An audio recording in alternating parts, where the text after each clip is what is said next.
here. This is really great support.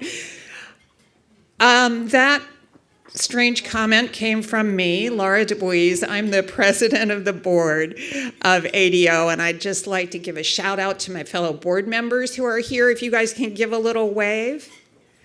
Super. They are fabulous people. If you need to know any more about ADO, you turn to them.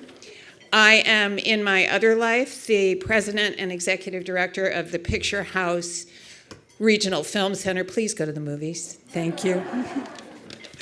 But I want to get started pretty quickly today. I've mentioned Sam's of Gedney Way, but really we owe these meetings to our sponsors, who are Sea Clean, Commercial Cleaning, and Joe Pizzamenti is right back there. Corporate AV, Joe Gilderson and this fabulous team. And Marissa Madonia is here. There's, give the shout. There we are. Grassy, is Brian Fryer here? I don't think he could be with us today. Jill Singer Graphics. Jill is not here, but she does phenomenal work for all our meetings and events. NFP, Robert Ranieri. Westchester Marketing Cafe, Jan Merchandani. Shout, yay. And Con Edison. They provide year-round support for ADO, for which we are enormously grateful. Thank you also to our panelists. I am so excited about this panel today because it's something we all need to understand more, and it's really essential to all of our organizations to be able to have real fundraising boards. So, without further ado, I want to just bring up a friend or two, to talk about ADO's most important event of the year, the Philanthropy Awards Breakfast. So would Kevin Cook or Monica Spears, or both of you, 2 for the price of 1, come up and just tell you about the PAB?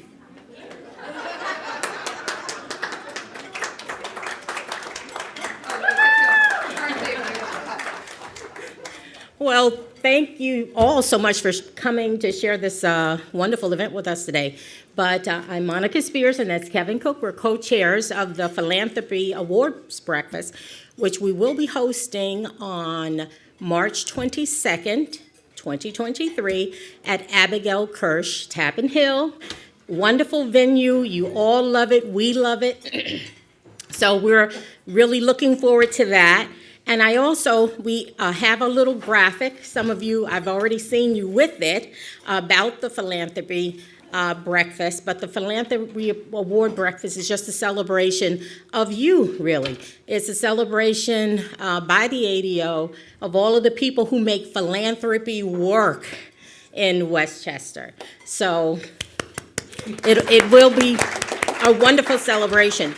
But just looking forward to it, and because so many of you have seen this wonderful graphic, I just want to thank Jill Singer. She mentioned Jill Singer isn't here today, but Jill Singer Graphics created this wonderful piece for us, and just thank you, Jill. Thank you so much. Two bits that I just want to add to it, and I can't remember. Oh, first of all, we had set the breakfast aside during COVID for 1 or 2 years, and then last year we were back in full force. How many of you were with us last year? It might have been the first event on the calendar that we were back in the same room, and it was just so joyful. So I encourage you to join us again. But ADO is mindful of the demands on not-for-profit budgets. We are not raising the price of this year's breakfast from the last year or the last several years. So please plan to join us. And the second item I want to urge you to think about, we're at the end of the calendar year. If your marketing account, if your marketing budget or stewardship, or however you name it, has room to consider being a sponsor or buying your tickets, whatever it is, support of the breakfast, do it this year. You'll use up that money, and then we can get you again in April or May. And a side strategy on that, on Friday, I'm going to be having lunch with a representative of Family Foundation here in the county who's been generous to Maria Ferrari Children's Hospital, where I work. But I'm going to approach this little family foundation, which is in the process of shutting its doors. They're spending it. look for their name, I won't tell you yet, look for their name as a sponsor of the breakfast. So you may have a donor or a donor organization that really cares about the work you do, not just the work of your agency, but the work of development, the art and science of friendships and fundraising. So think in those two things, your own budget to support the breakfast now before the end of the year, and inviting some partners that you're already working with who might think about this at some level. Thank you so much. We'll see you in March.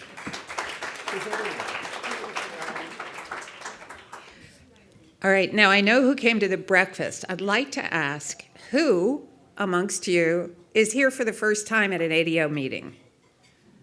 Woo! Bravo! I would love to start just quickly with this table. You can stand, sit, whatever you want to do, just your name, your organization, and your title. My name is Bob McGee. I'm with Inspire Hearts. I'm a paddle raiser, an auctioneer, an event consultant, and I work with lots of groups in Westchester. I'm so proud to be a part of this, and let's do better fundraising. Great. Hi, Emily Rosen. I just started at Yonkers Partners in Education in September. Brand new to development, so I'm very excited to be here. Wonderful. Who's next? Hi, I'm Samantha Barcelone. I work with the Boston Teen Employment Network as an intern, and we're very excited to be here today. Great. Michael Goldston, the Executive Director of the Boston Teen Employment Network. I'll take my 1 second is we work with foster youth that age out of the system, so we don't have any age limit. So as long as you've been in the system, we'll try to help you with employment, but that unfold into housing, clothing, transportation, and so thank you very much for inviting us. My pleasure. My name is Mary Jo Jacobs and Jamie Joy. I am board president of the Boys and Girls Club in New Rochelle. We recently did a gifted building and we had a large capital campaign. So I'm just looking for insights on encouraging the rest of the board to engage. Jamie is our fundraising committee chair. Yes.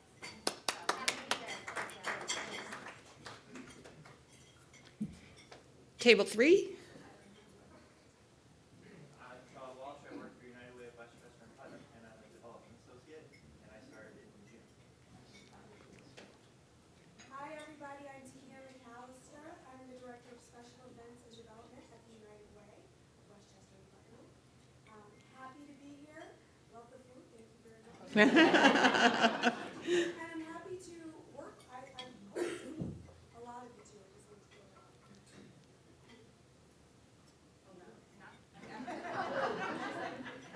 Hi guys, I'm Paul Backer. I'm with the Massachusetts Healthcare Center, and I started there in August as Director of Development after many years in corporate marketing. So new to the development space, and this is a very timely topic for us. We've been talking a lot about that, and actually had our president of the board was supposed to come, but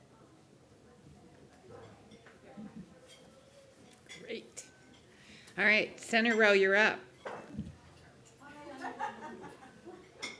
Doria Ferris. I'm the Vice President of Development for Andrus, which is an organization that supports children and their families, but children who have suffered trauma and have emotional challenges. And I've been with Andrus for a little over a year. Hi everyone, my name is Barbara Hicksberg. I just joined Girl Scouts part of the Hudson about a month ago as a philanthropy specialist. But I actually came to your ADO events about 15 years ago when I was at Calvary Hospital, and I used to come with my fundraising colleagues. At that time, I was actually a communication professional, so I've sort of changed course, but I'm really delighted to be here, and I had such fond memories of the events I attended 15 years ago. I said, you know, I'm going to come back, but this time as a fundraiser. Welcome back. Happy holidays, everybody. I'm Danielle Marino. I'm the president of the Junior League of Central Westchester, and I'm excited to meet and learn from you all today.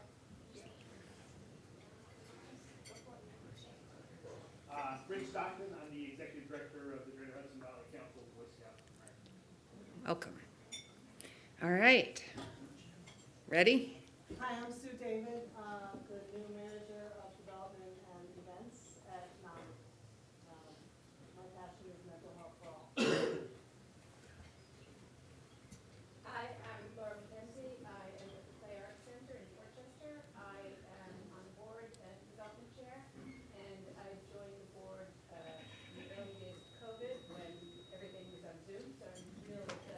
Hi, I'm Tiffany Bellissimo. I'm the president of Dreaming of a Chance Sanctuary, and we rescue abandoned domestic pigeons from around the Hudson Valley and New York City area. Anybody at, there we go. Hi, I'm Fiona Bruder. I'm the board chair for Girls Inc. of Westchester County. We provide girls-only programming to girls across Westchester, both in-school programming as well as some virtual, which we've gotten really good at coming out of the pandemic. And our goal is to really expand our reach to all the girls in Westchester County. And I'm joined by our executive director. Hi, everyone. I'm Charlotte Smith Rodriguez. I just completed my first year. So I'm here to learn a lot. And sorry, we got the whole rang here from Girls Inc. I'm Julie Kent, another board member with Girls Inc. Well, I've actually been here several times with Monica, but I'm Joan Landorf, and I'm a board member at Girls Inc. And I work very hard on the fund development committee, so I'm here to learn a lot from all of you. So thank you. Anybody at the back table?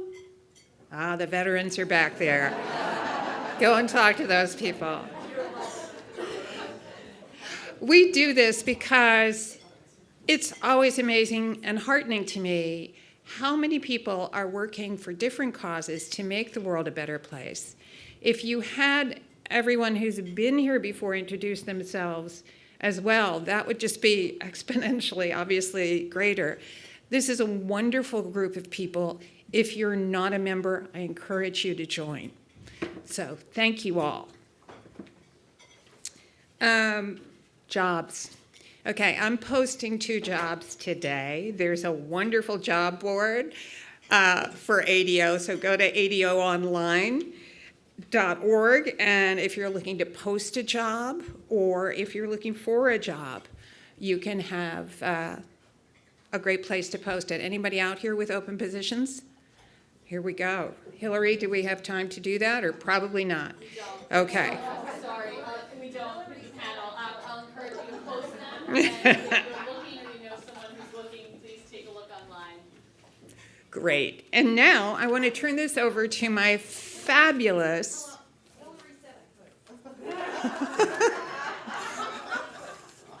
Katie Pottinger. I'm the executive director of Philanthropic at Mercer College, former ADO member. I do have a position opening up in my department for a development officer. So I will be posted today, I'm told, on our website at mercer.edu. Thank you very much. Thank you. And now, the man that everyone wants to meet, Vice Chair of the ADO Board, the fabulous Tom Gabriel.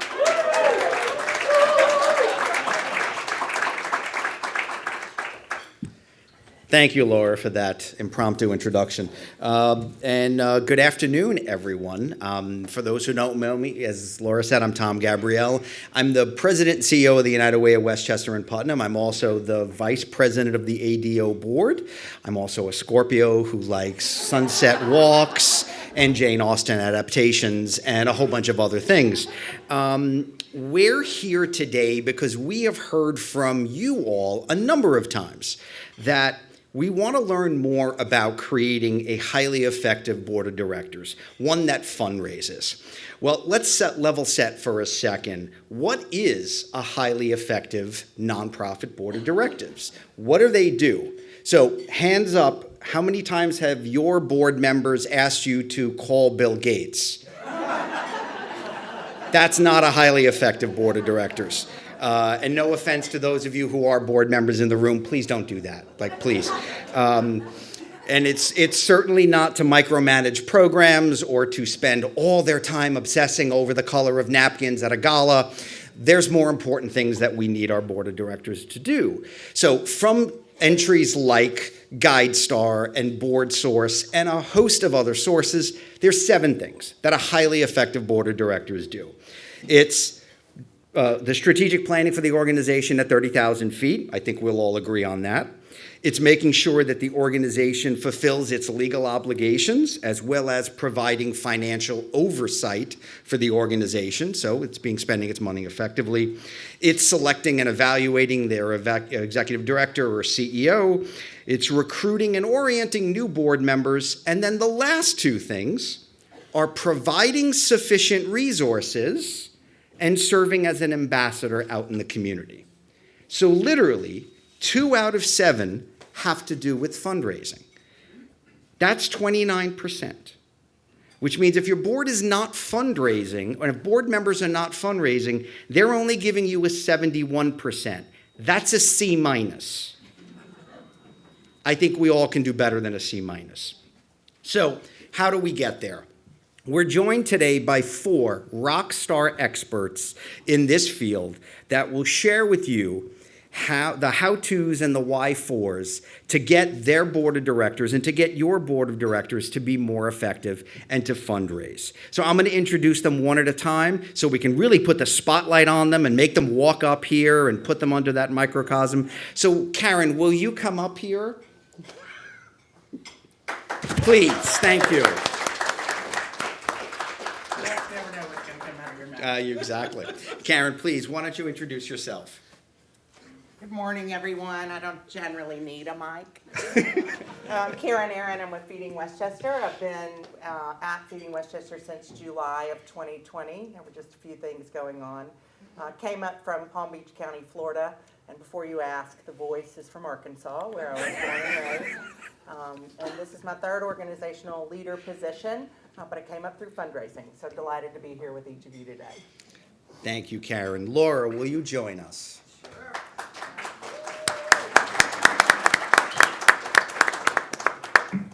I am thrilled that we are live. All of group hug. I'm Laura Fredricks. I am a fundraising consultant, board trainer, speaker, and author of The Ask. If anyone's read that book. Excellent, excellent. One of the things I love to do is board train, but there's a way to do it, and I'll share my secrets with you. And I'm just delighted to be here and answer any old questions. Thank you for all the people that I plopped myself down to your table and said, if there's one thing you want to learn, what is it? I have it in my head, we'll give it to you. Thank you, Laura. Dana, will you join us? Please, let's get some enthusiasm going. Yeah, these are rock stars. I said it. Hi, everyone. Dana Lawless. I'm the Director of Development for the Child Care Council of Westchester. In the fall, I somehow managed to celebrate my 9th anniversary there.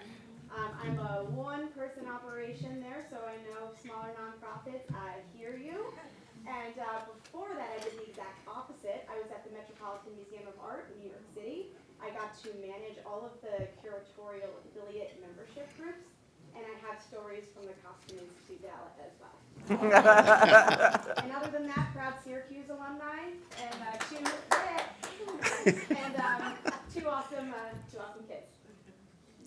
Thank you, Dana. And Gerald, will you please join us? I'm Gerald Stern. I'm a 10-year board member at FHA Westchester and the COO of Her Honor Mentoring for the past 14 years. I've lived in Westchester my whole life. I know a lot of you in the room and a lot of your organizations. I was the chair of the development committee on the board of FHA for 3 or 4 years, and I can't wait to share. Thank you, Gerald. Now let's get this shindig started.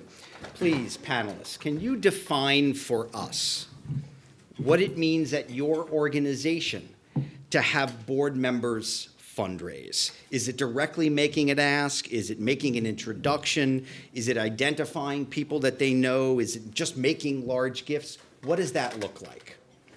Dana, why don't you start us off? All of the above, Bob. Okay, thank you. It's absolutely everything. When it boils down to it, fundraising is relationship management. So any aspect of what you're doing, in essence, is fundraising. So for a board that really just started fundraising 9 years ago, speaking of my current experience at the council, it was really relying on the board to make those introductions.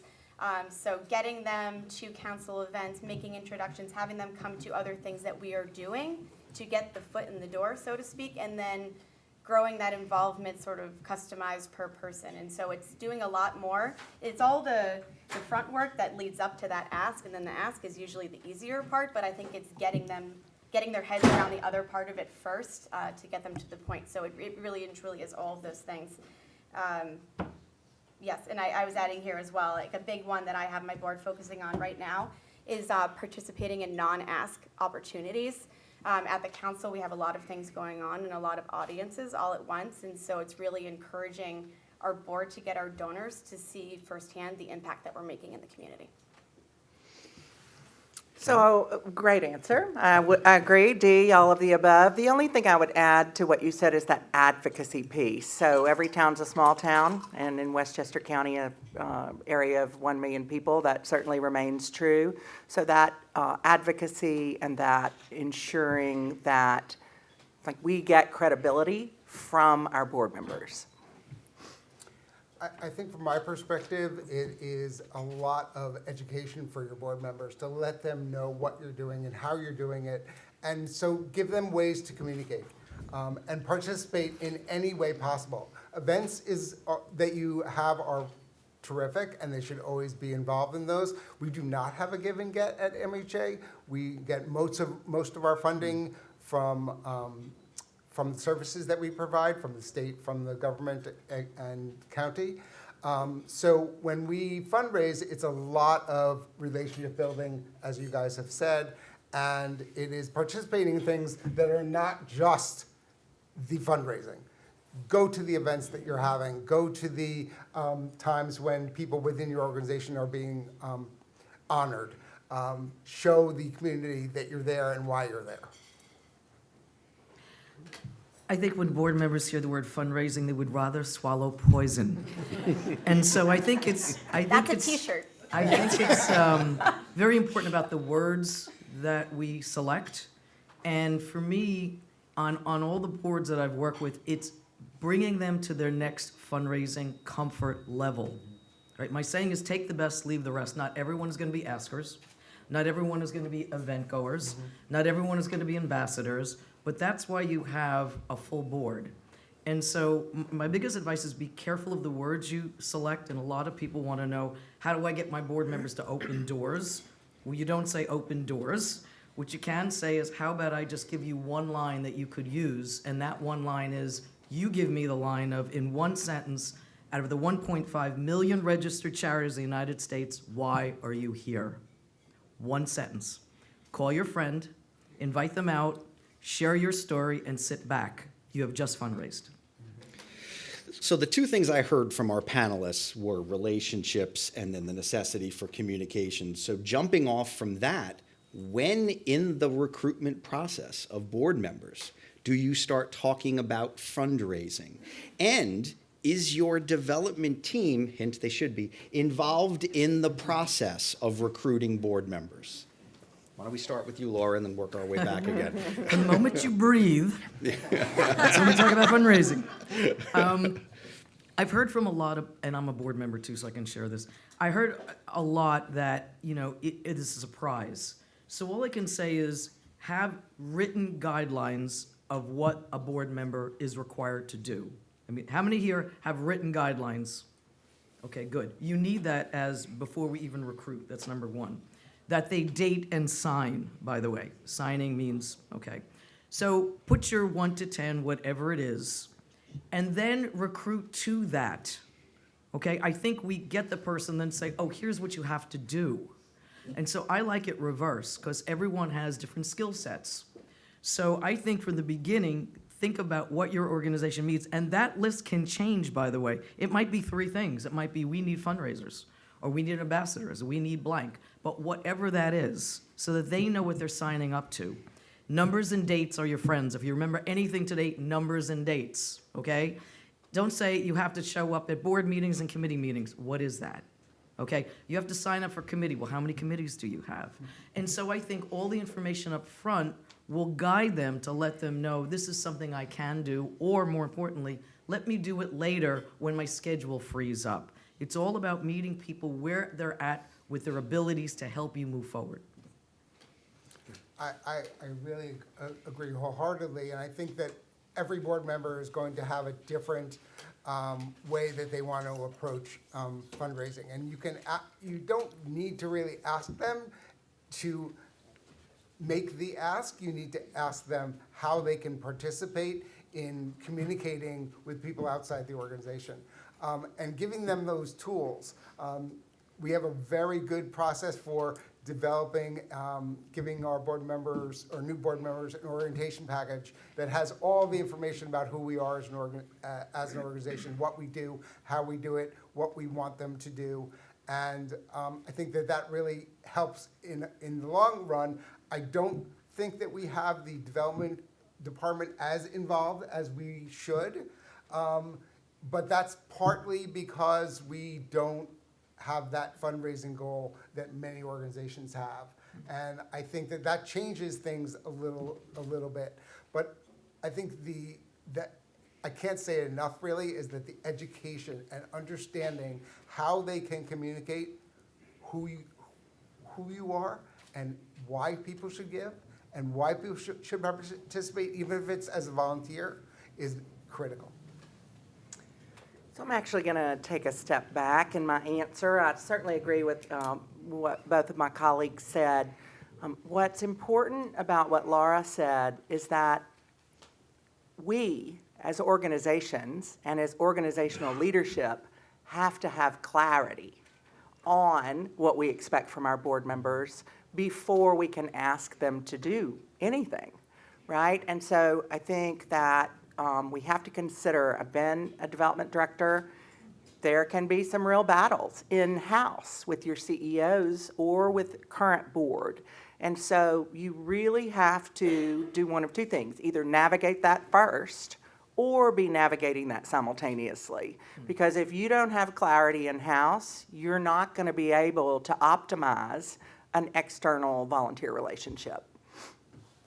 I think for both parties involved, the organization and the potential new board member, it's important to be super clear on your expectations. When I started in using the council as an example, I was the first fundraising person ever there. So you can imagine the board makeup looked a little different then than it did now. And so over the course of time, we were the before where those expectations weren't up front, but changing that recruitment process and involving myself much earlier before, hi, welcome to the board, it's nice to meet you. It's helpful because they know what to expect, and then when I come at them once they join, they're not shocked anymore. They understand what they're supposed to do. They understand the numbers, and then you can get into the nitty-gritty later on. But it just produces a more meaningful relationship, and you've sort of weeded out the candidates that maybe aren't the right fit for you, who might want to be on a board where there's less of a fundraising requirement.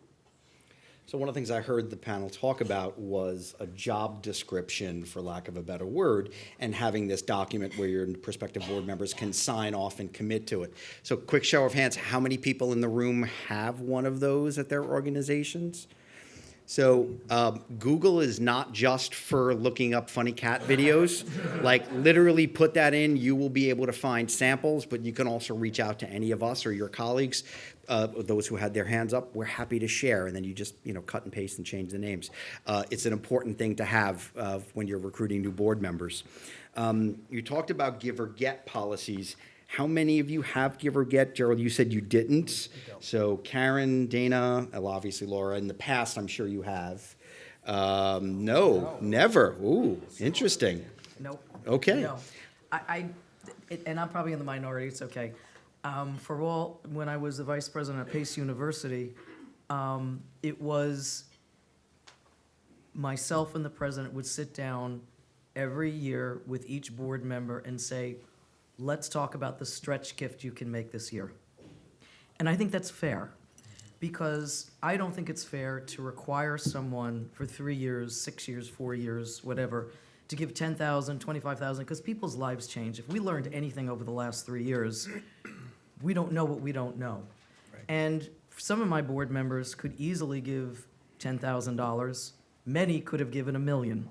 And so when you put a cap on that, what do? Everyone comes to one level and they all look around and they talk, and believe me, they talk, and say, well, it's unfair for me to give 10 when so-and-so, the head of ARCO is giving whatever. So I think that's fair. And also, which I know we're going to talk about, it's our responsibility to always be in good communication with our board members on a regular basis, not just when we need something. And so if you have that communication, you'll know comes October, November, if you're on a calendar year, what is going on in their lives. Is that good? Are they struggling? Are their companies merging? Whatever. I just think that it takes time, but it's the quality time you need. Because remember, board members are donors. Would you go to a donor and say, well, you gave $10,000 this year, how about now? You know, click, click, it's good. You don't do this. So I believe everyone can do a stretch gift. What does that look like? And to me, that's fair. Thank you, Laura. Anyone else? I think that, understanding that cultivation is not just external. It is as internal as anything.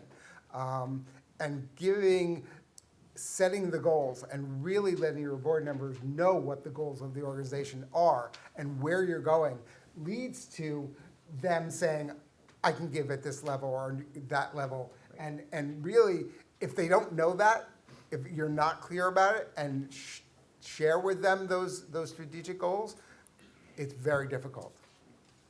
So I think there are a couple things I would build on. The first is what Laura said, which is ask. Don't assume that they're just going to give, even if you do have a requirement, at the level at which you want them to give. The other thing that is important to me is this is a component of a culture of philanthropy, and that's really what we want. The relationship development is ongoing. We know our board members as well as we know all of our best supporters, those closest to us, so that we can be aware and we don't show up at a board member's house and say, hey, I didn't know you got laid off and your wife is sick. Where's my 10 grand, right? And so back to relationships, back to cultivation, stewardship, communication, and that partnership with your most critical volunteers. Yeah, so I'll say it's meeting board members where they are. We have very new board service people versus very seasoned, and what they do looks very different. So we always try to project, 100% board participation is what we want.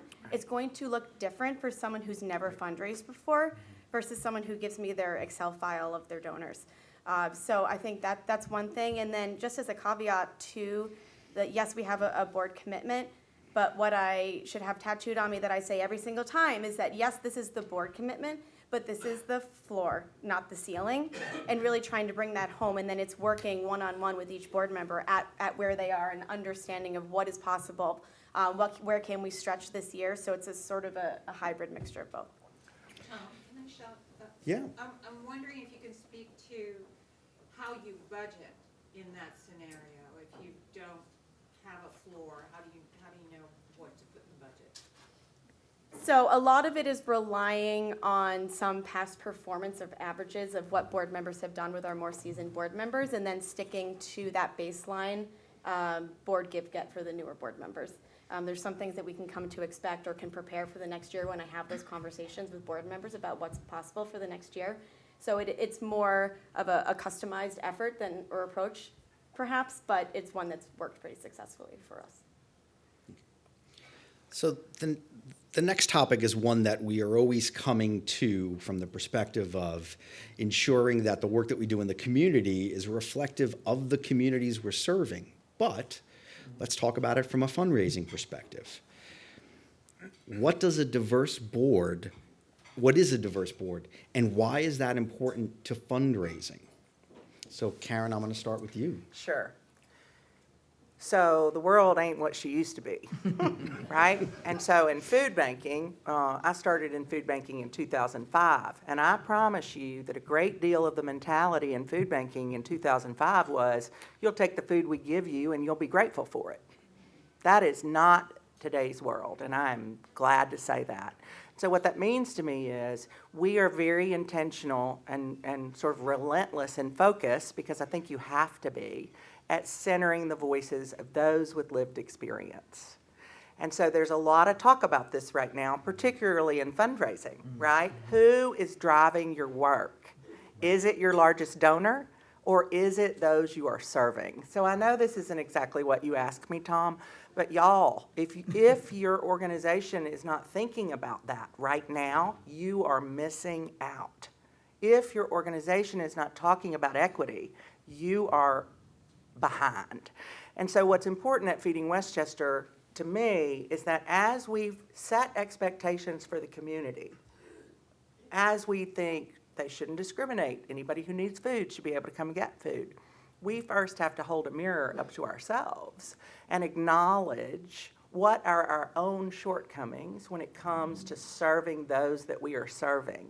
And that can include internal pay equity. That can include a board that's all white. You know, there are a lot of things that can look like. And so I think it has to start with intention. It has to start with transparency. We have to be willing to be honest with ourselves. And for us in the hunger relief space, we have to be willing to talk about hard conversations, about health inequities, about the disproportionate impact of hunger on Black and brown communities, about the harm, frankly, that nonprofit power structure has done to those we serve. Right? These are really scary conversations, but they are critical for us as we continue to evolve. In the infamous words of Maya Angelou, when we know better, we do better. And now is the time to know better so that we can do better. And so board diversification is one example of that. Brilliantly done. I said she was a rock star. Dana, please. Oh, don't you dare call Oh, me absolutely. that. Yeah. No, of course. That was mean. I mean, I think the only thing I can do in this impossible situation you put me in is echo Karen's words 100%. Where I am in my job right now, we have done that internal work, both looking at our staff, our audiences are served, and how we can diversify the board in a lot of different ways. So we are in that process right now. And yeah, I don't think I can say much more than Karen did, so I'm not going to try. Okay. I would agree, and one of the things in the mental health space is that everybody knows somebody, either in their family or within their sphere. I believe the number is still 1 in 4, has some mental health challenge. And so every board member can have that diversity of what their experience is and use that to fundraise and to talk to people about how they can help. And I think that creates the diversity, is really having everybody have an experience. And you think about your board members from that standpoint. We have several board members who have direct suicide experience in their families or outside of their families. And there's a reason for them to be there. So it allows them to be better at those conversations, at that cultivation, and really be diverse. And as an organization, the whole mental health services, peer support is critical, and we are very focused on that. So that really brings all these things together. I've had one guiding principle since I was a development officer, and now I'm doing it. Diversity of thought. If you have diversity of thought internally and externally, you're all on the same page. And I think over the last couple of years, and we've learned so much, but look how much creativity we were allowed to have, right? Because things just weren't normal, whatever normal was. But hold on to that. I mean, we learned so much. Don't let it go when things suddenly get all back and running and routine again. Keep diversity of thought. Because if you have diversity of thought, creativity comes. And when creativity comes, great ideas come. When great ideas come, people feel encouraged and want to do something without you even asking. So to me, it's always diversity of thought, and allow that thought to come out. So let's get tactical for a few minutes, right? Let's talk about some creative things, some tangible things that you've done to get board members involved in fundraising. And how do you make it easy for them? I'm going to put Dana on the spot again because I'm enjoying doing this. But I know you have created something around gamification. Can you talk about that? Sure, yeah, so I will literally do anything to engage the board in fundraising. I have no ego when it comes to ideas and things that we can do. And with a board that was newer to fundraising, I felt like I had to meet them halfway and get them comfortable, or obviously they weren't going to do it at all. So we did do gamified fundraising, but what sort of came out of that first was, getting an email in all caps that says, "I hate fundraising," and thinking, okay, how do I do this? And an idea that provided more comfort was to create peer-to-peer fundraising pages. So it was sort of saying to the board, listen, you're on social media, you get emails all the time from your friend who's running the New York City Marathon. It's a low-level ask. You've never asked before. Test the water. See what happens. And then the I hate fundraising email person raised way more than she ever thought that they were going to.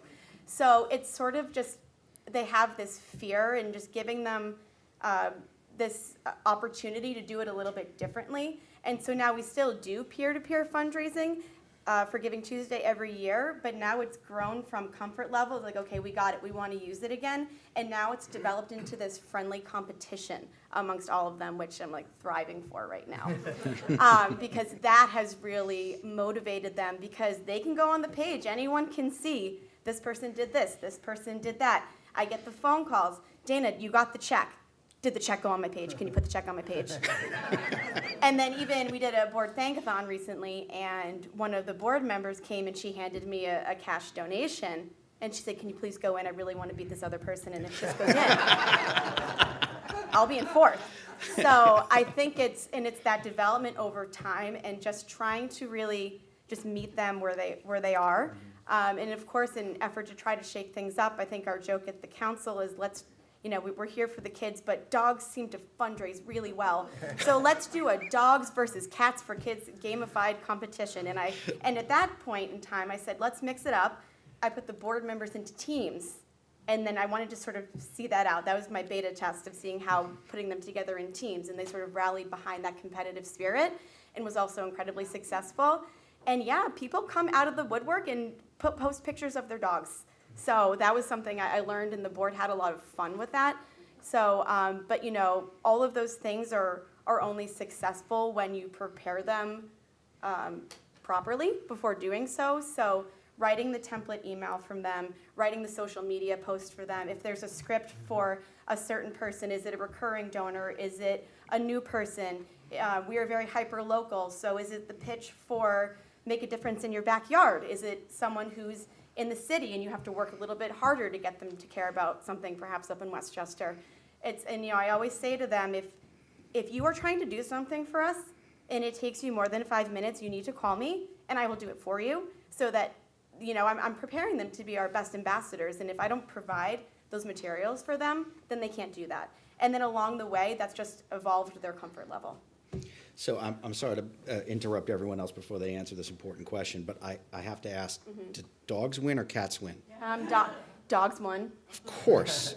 And Dogs rule and cats drool, of course. And my mother put a picture of 8-year-old me with a puppy on there just to mortify me. Well, that'll do it. So, thank you. Sorry. So, I just want to follow up with the giving the board members materials to use. I think it is one of the most critical things that the development and management can do, is give them tools that make their lives easier and more comfortable. It works so well. And it also is meeting them where they are is partially that they don't have to do all the things in the way that they think. They don't have to be giving the money themselves. They can go with somebody else to cultivate a sponsor, or they can go with, there's lots of different ways that they can participate in the idea of fundraising. So give them those options, and tell them it's okay, because some people are very uncomfortable with it, and once they've been through that process with you, they can then do it on their own. Sure. Yeah. You want to do it together? Come on, let's go, girl. And I agree 100%. I always think small things have transformational results. I was on the board of Operation Homefront, Strong, Stable, Secure Military Families, and board members would say, I'll go, but I don't know what to say. I'll make a call, I don't know what to say. I'll do the email, I don't know what to say, and get on it. So I created for them a little cheat sheet. Okay? You can put it here, you can put it your purse, you can do whatever. And what I found with board members is they feel like they need to know every single statistic about your organization. So in 1901, when we were born, I mean, but this is what goes in their heads. And they're like, how many people do we serve? How much money do we raise? What committees are we on? And that's why they don't speak.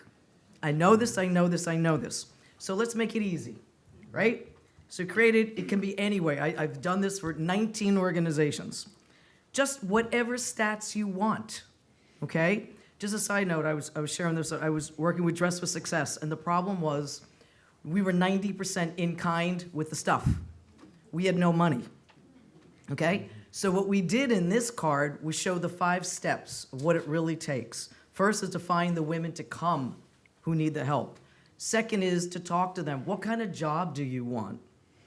Third is find the counselor who can help that woman get prepped for the job. Step number 4, get her the job. And the last was the close. And we shot up like this. Right. And the other thing was, how much budget relief did we give the county? Because we were now empowering a family.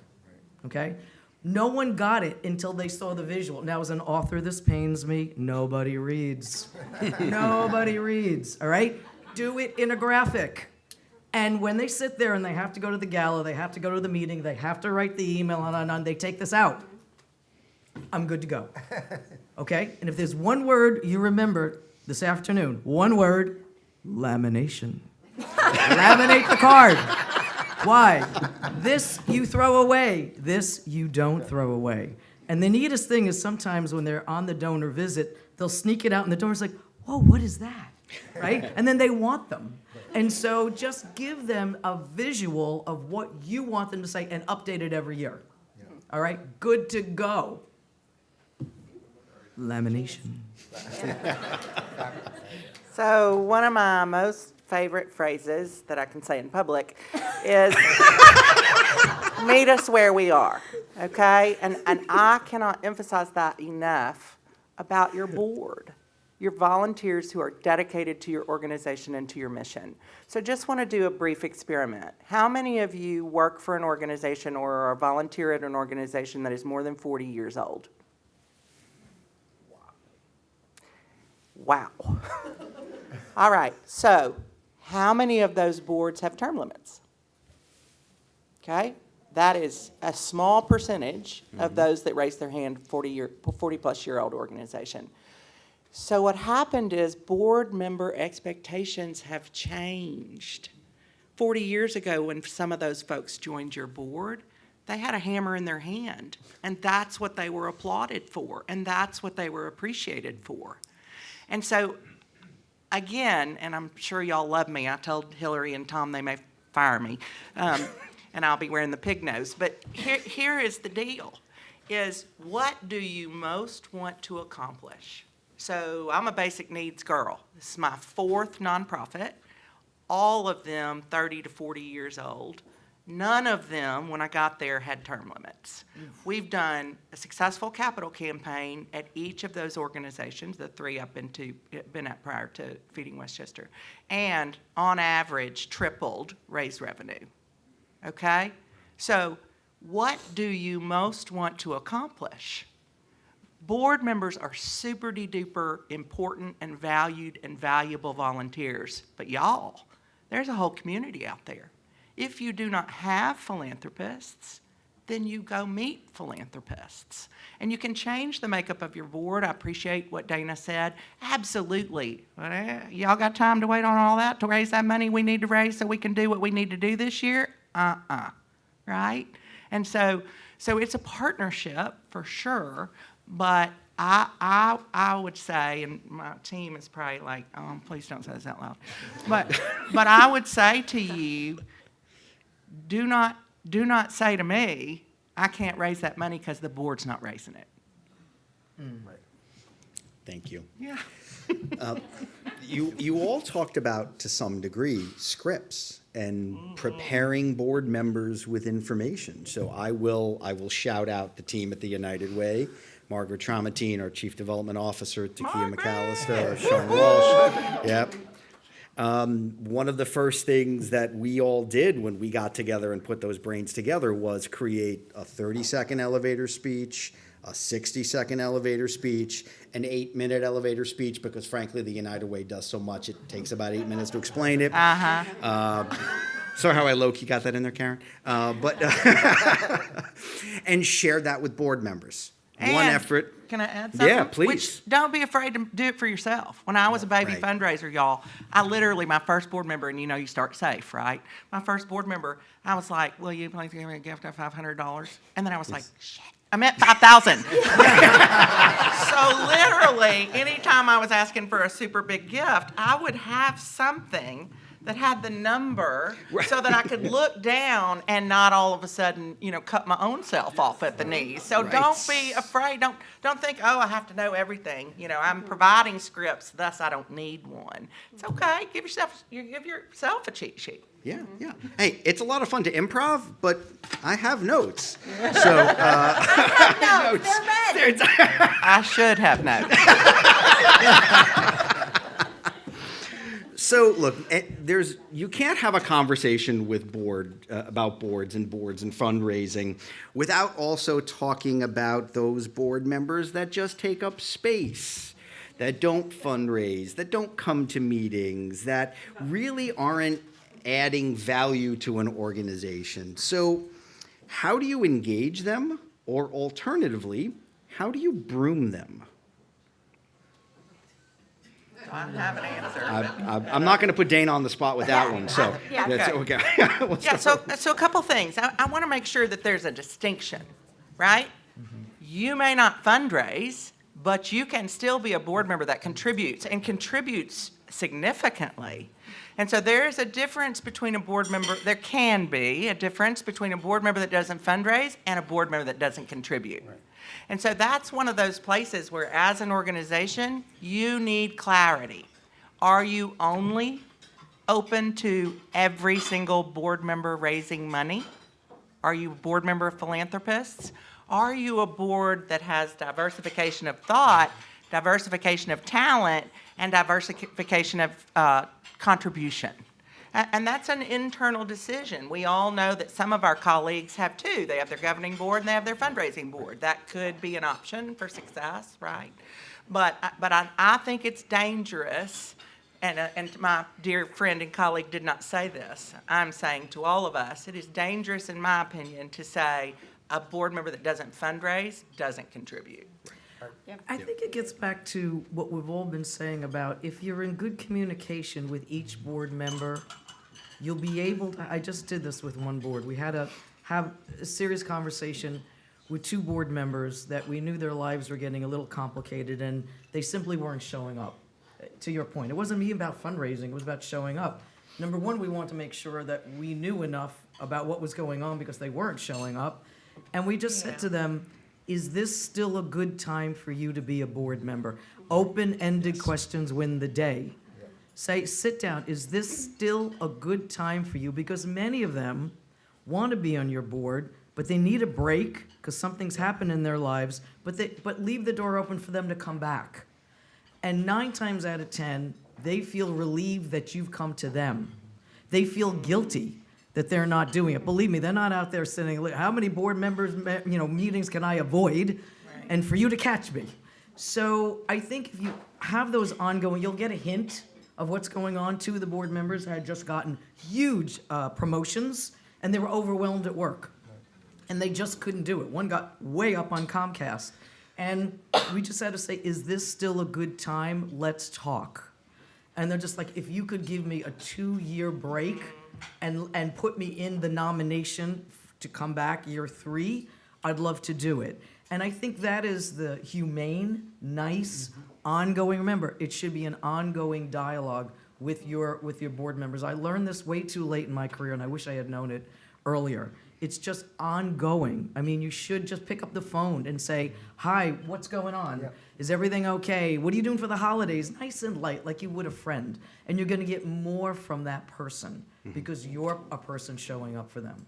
Laura, I literally did that with 2 board members over the course of this past year. Right. And the same way you would do for a staff member. right? If something's going on, you want to understand what's going on and you want to make accommodations, you can do that with your board members. In both cases, both board members have stayed engaged, but we started to shave things off their book of business, their responsibilities, if you will, so it could become a more meaningful and manageable engagement. I saw her hand up, so yeah, please, I want to let you know. Question, so that conversation, it may depend on the size and role of your staff at the organization.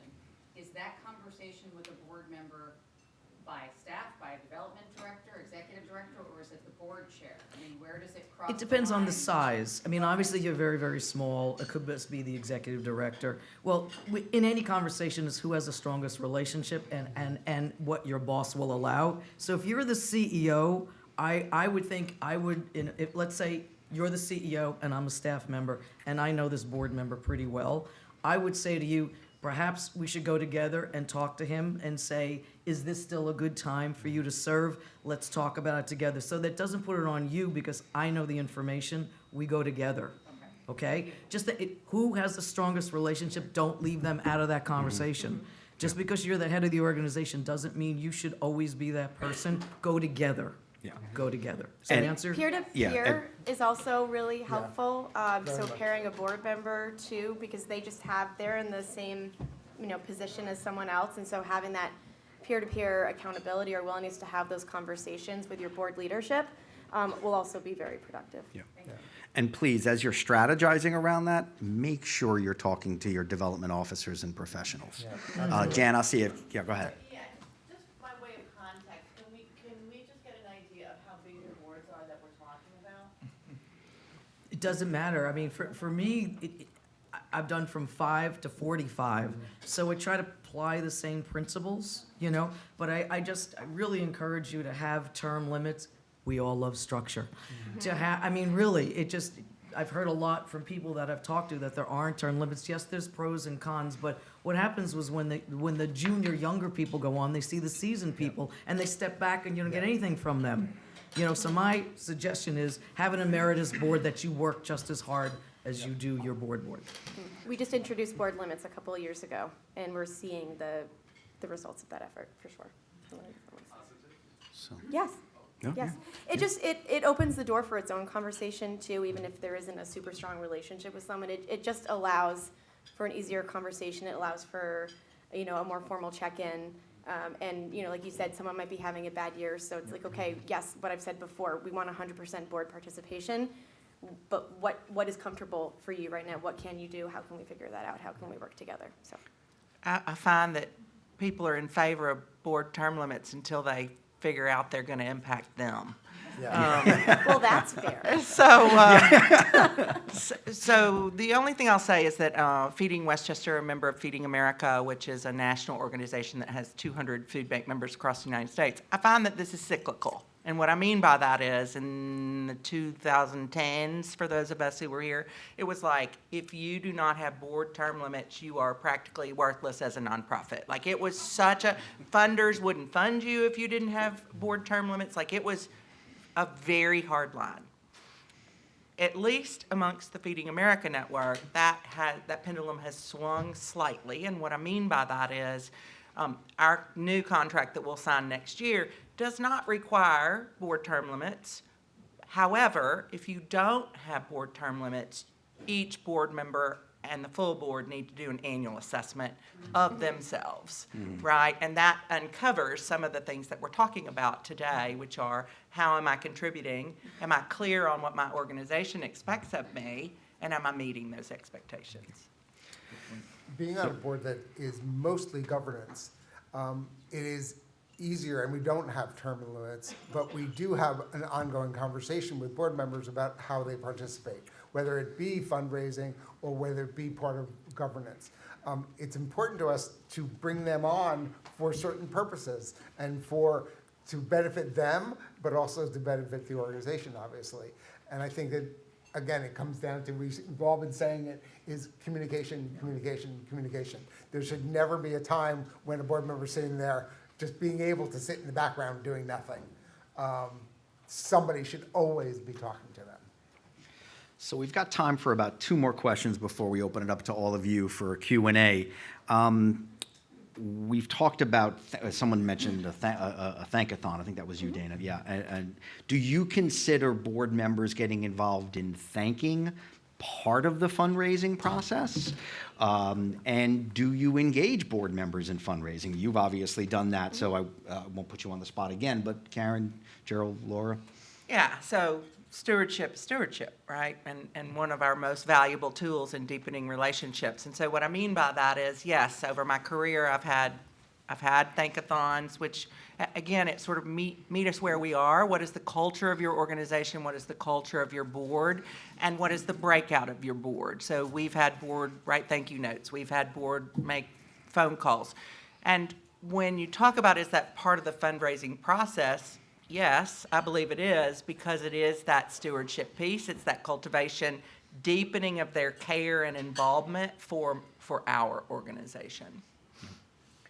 As a board member, I have done thank yous to donors, and it is an incredibly satisfying process.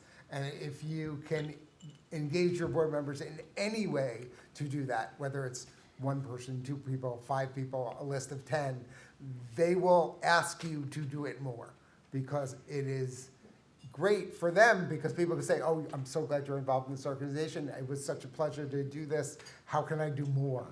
Because they realize what that cultivation is about. It's fantastic. This is all about organization structure focus. Organization structure focus, that's what I want. So when we do ask board members to make thank you calls, has to be structured. So the boards I work with, I always do it the first week in December. It's post-Thanksgiving, usually post-Giving Tuesday, depends on the calendar. But it's before like this week that gets crazy. Is everyone feeling like, oh my gosh, I haven't gotten anything? Now here, make 100 calls, even though you're crazy, right? So it's not gonna work. So the first week of December has always been a good one. That's number one. Number two, give them 5 people, no more. When they hear, will you make thank you calls, they think it's like this. And I don't have the time. Just make 5, okay? I will give you the giving history, a tidbit, an opening line. 4th thing, and this is very important for all thank you calls, you have 1.2 seconds to blurt out who you are without getting the call block. Right. Okay? So you've got to say, I'm Laura Fredricks, I'm a very proud board member for Operation Hope, and thank you, right? Right. Because when they hear organization, they're going to go, you want money. But when they hear that second of, I'm a proud board member, oh, okay. And so you get it going, right? 5, right? And then I like what you do with the competition, because as a board member, I was asked to do this, and we had a leaderboard, okay? And it was like, and the development director said, well, Laura made these calls, and already we have 11,000 in new gifts, and someone was like, oh, game on, right? And so they're like, where's my list? I'm ready for more, But it's something that they really enjoy. It's something, like you said, Gerald, I enjoy.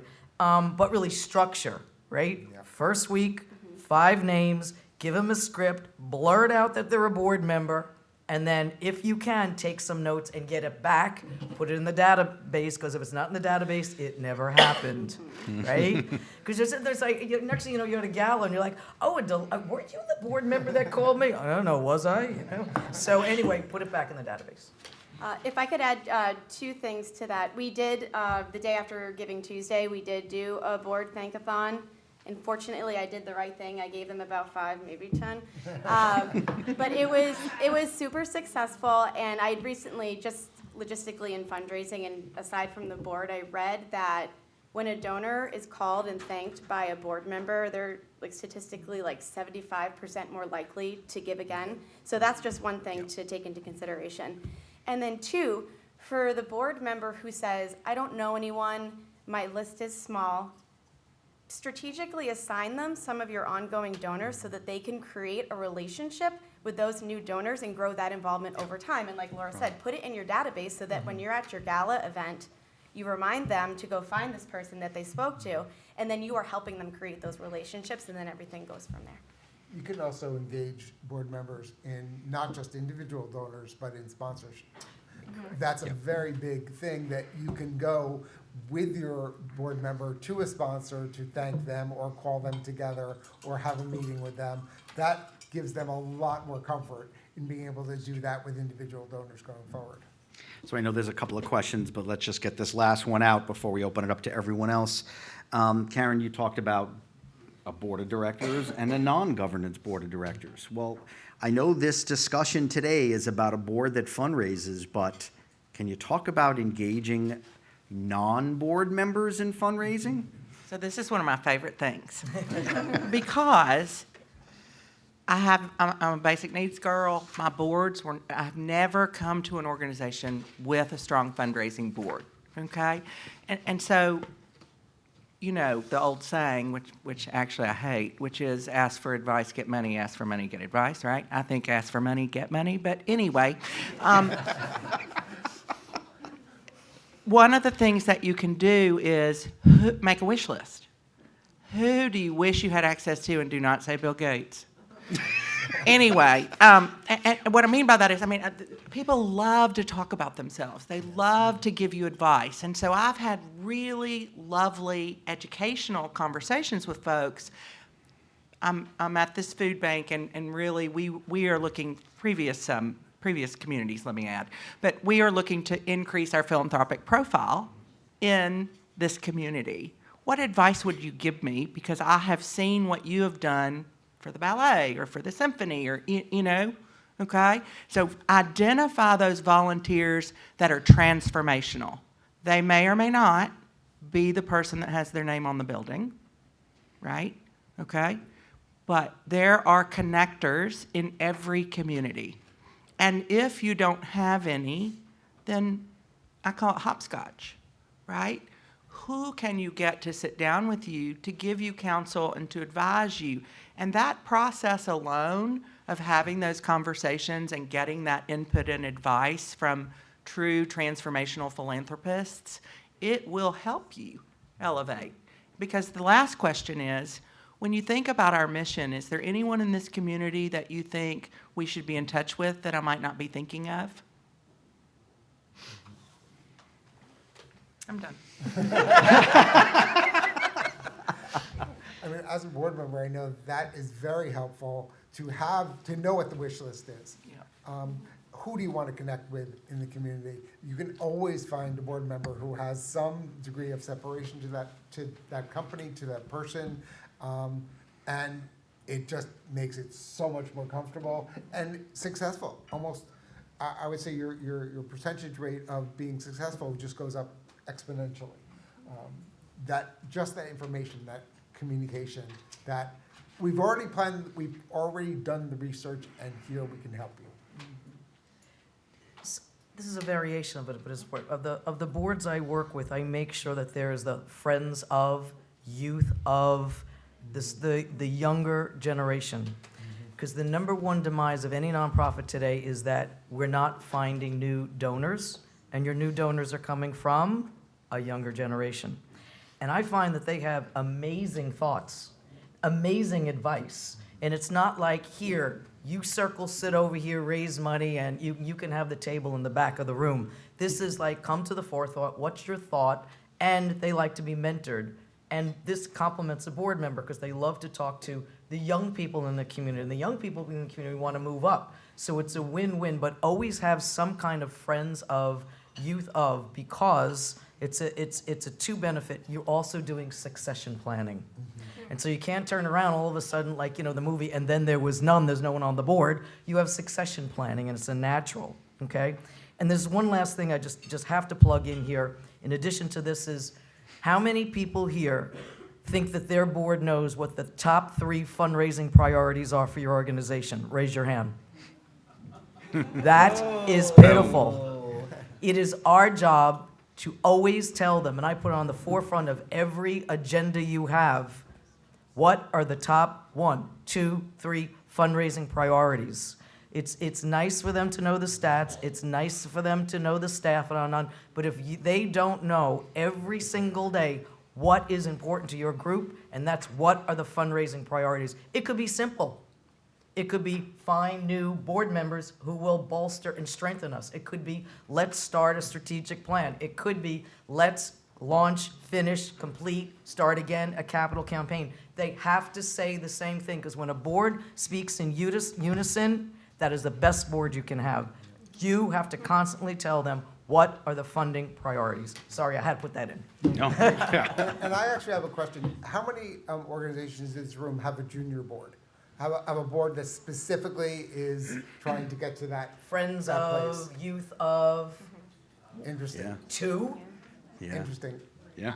We've talked about it a lot at MHA, and I think it is a challenge to figure it out, but I think it's a place that we all need to go, because it does feed that Succession planning. But it also, you need diversity of thought. Yes. And you're not going to get it unless you do that. In stale, staggy minds. What? Yeah. What? It can be, but I think there's a challenge with the younger generation that they don't. You need to make if you want to put it all together, you can. I'm sure it will work, but you have to. That's a lot of effort to make sure that they feel comfortable in that environment.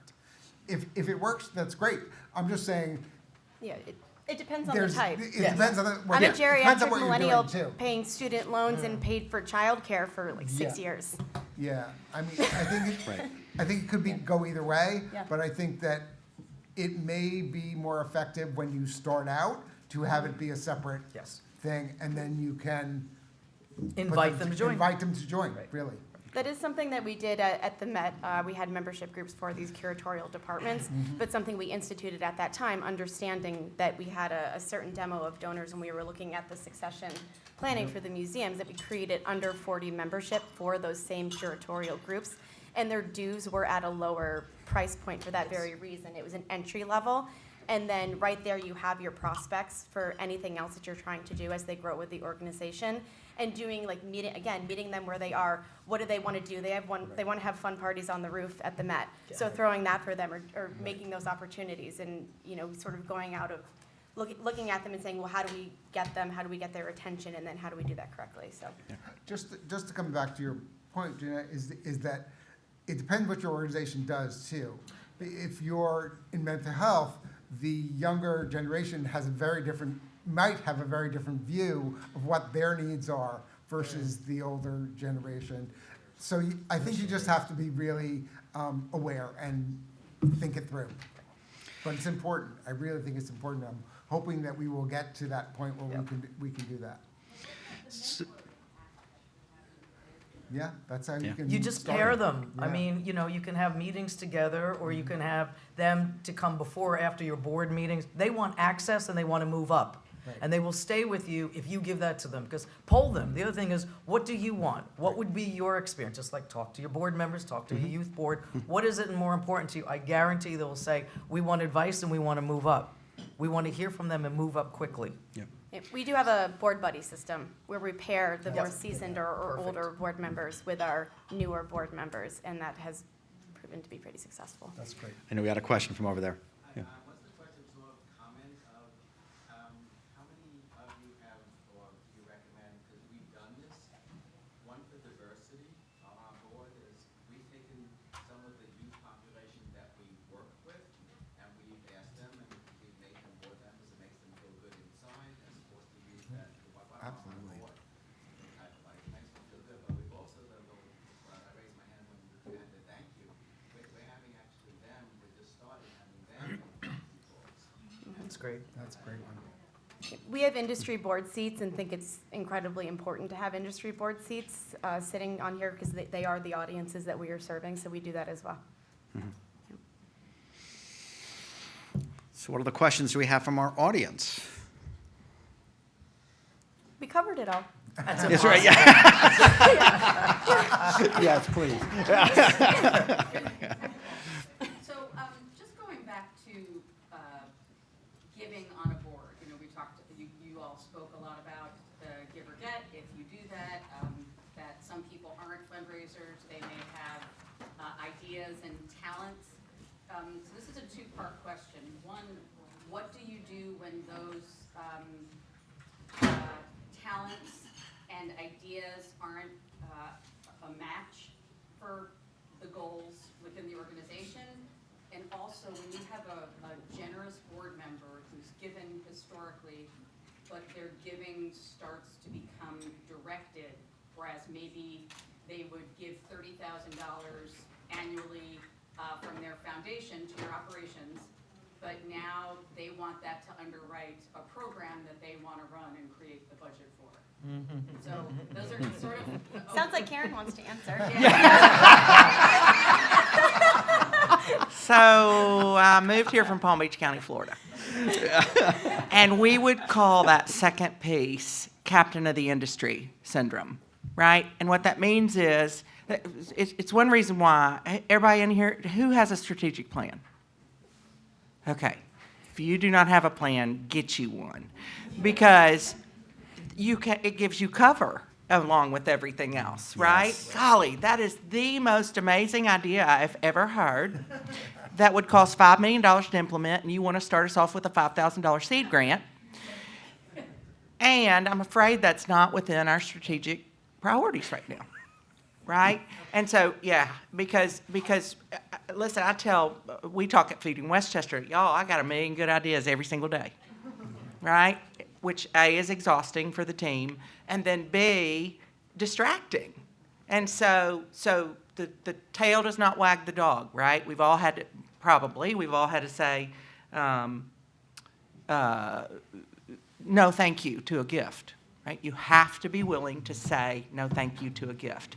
And then the first part, what was the first part of your question? So the first part was, if you have a board member who's not philanthropic, maybe they don't have the means, or they have another organization that's a bigger priority, and what they feel that they give are talents and ideas, and those talents and ideas, however lovely. Oh, not a good match. Are not a match.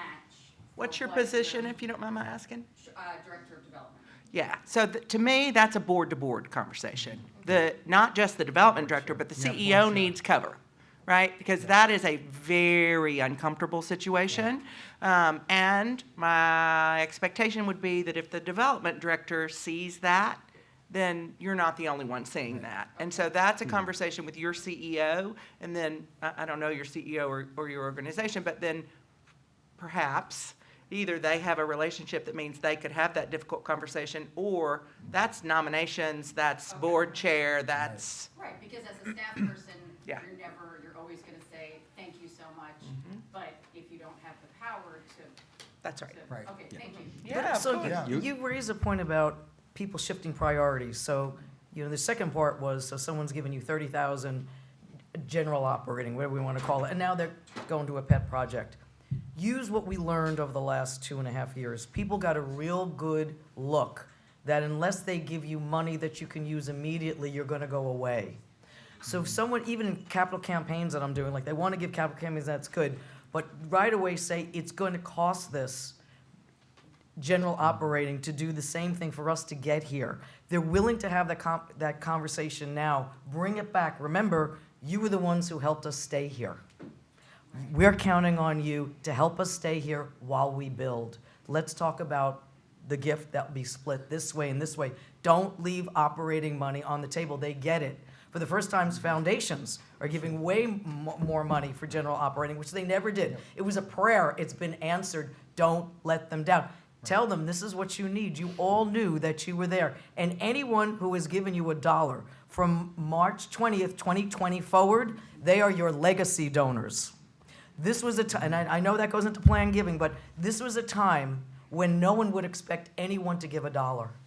We all wanted to be healthy, to look around, to say, oh my gosh, how can I buy? And what did they do? They stepped up and they gave in record numbers. So go back to your database. Anybody who gave you $1 from March 20th, 2020 on, you treat them like a cohort and say, you are a legacy donor. You kept us here. We will never forget you. And watch your money go up. Is that new donors from March 20th? Any donor. Any donor. Any donor. Because they could have stopped. Right. Right? This is the time we all pull back and they pull forward. Especially, I know this, for feeding the world and feeding Westchester. People looked around and said, what can I do? And here's your line. Giving gives control. When the world is chaotic, what did they do? They gave. When we thought everyone would step back. So remember this, when you want to motivate your team, when you want to motivate it, giving gives control. I can help you, I can help now, and I feel good. You can also have a ceiling. We don't take restricted giving administrative administratively burdensome. Exactly. Yeah. That's true. Laura Fredricks, Gerald Stern, Karen Erren, Dana Lawless, thank you. Thank you for gracing us with your time. Oh, fine. Please. Well, thank you, colleagues. Did I not tell you they were a rock star panel? Yeah. And thank you, everyone. Thank you for joining us today and being a part of this. If you're not a member, please consider joining ADO. You get more pieces of wisdom like this and access to this incredible brain trust. Thank you, Tom. Thank you, Tom.